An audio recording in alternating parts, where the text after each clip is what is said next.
Compliance culture, no doubt, like so many others in the caring professions. Okay, have you reported to the police since your release? First thing I did. Good. We're going to be meeting regularly over the next 6 months. I appreciate you might be feeling very isolated at the moment. The words lonely. And that's why I want you to try and think of me as a friend, someone you can turn to when things get difficult. Things are always difficult when you're in my position. Perhaps we could start off with you telling me in your own words about your offence. We've got it all there in front of you. I'd like to hear it from you. To assess whether I've come to terms with my crime, right? You were released from prison last Friday on licence, yes? 6-year sentence, served 3, statutory rape of a minor, on the sex offenders register for the rest of my life. Which is just as it should be. Why do you say that? Because I understand society's horror at what I've done. Okay. You probably think I'm saying that just to get in your good books, but I have a 13-year-old daughter myself, so I do get it. How are you settling in at the hostel? One thing I don't understand... Go on.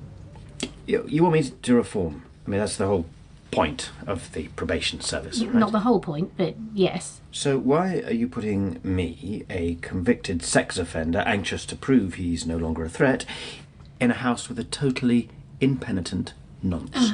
For want of a better word. That's not my decision, I'm afraid.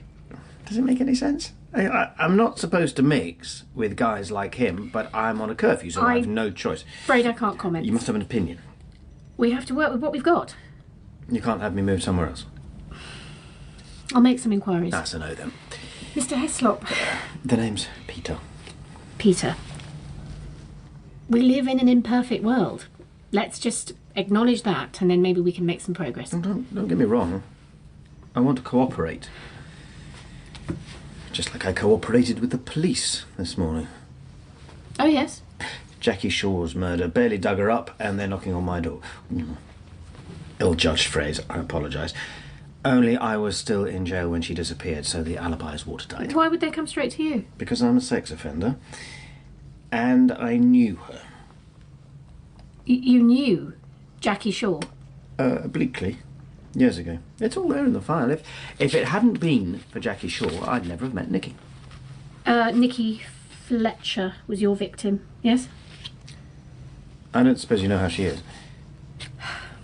Sorry, forget I asked. I know you can't answer. Sounds self-serving, but I did actually care about her. Still do. Oh, you're going to mark me down for that now, aren't you? You used to run a second-hand bookshop. More of a hobby than a business. 20 years in town planning was quite enough. I had this naive idea I could combine the bookshop with a career in local politics. I was actually standing for the council when... When what? Not that I had the faintest hope of getting in, but it brought purpose to my life. Something else that's gone, along with my house, my wife, my daughter. Everything that made me the respectable member of society that I used to be. It's like losing your entire identity. Ooh. You're looking at me oddly. Oh, I wasn't aware. So, tell me how you first came to know Nikki. She burst into the bookshop one day, terrified. Why terrified? Jackie Shaw was on her tail, looking to give her a reet clunking, in Nikki's choice phrase. What for? They were 14-year-old girls, best friends but forever falling out. Both had shocking childhoods, in and out of foster care, drugs, alcohol, all the usual. Classic attachment disorder, basically. And what would you know about attachment disorder?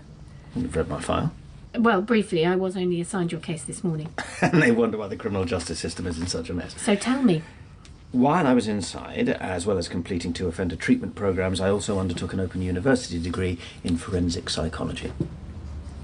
What made you choose that? I need to understand myself, my crime, the societal and psychological factors that contributed to me doing what I did. Only, of course, in learning about oneself, one learns about others too. Have you read Goldsmith?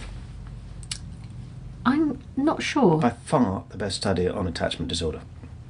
Well, I found anyway. Carry on with your story. Nikki Fletcher's just burst into your shop. Pulled down the blind, locked up, gave her a cup of tea. She was quite chatty.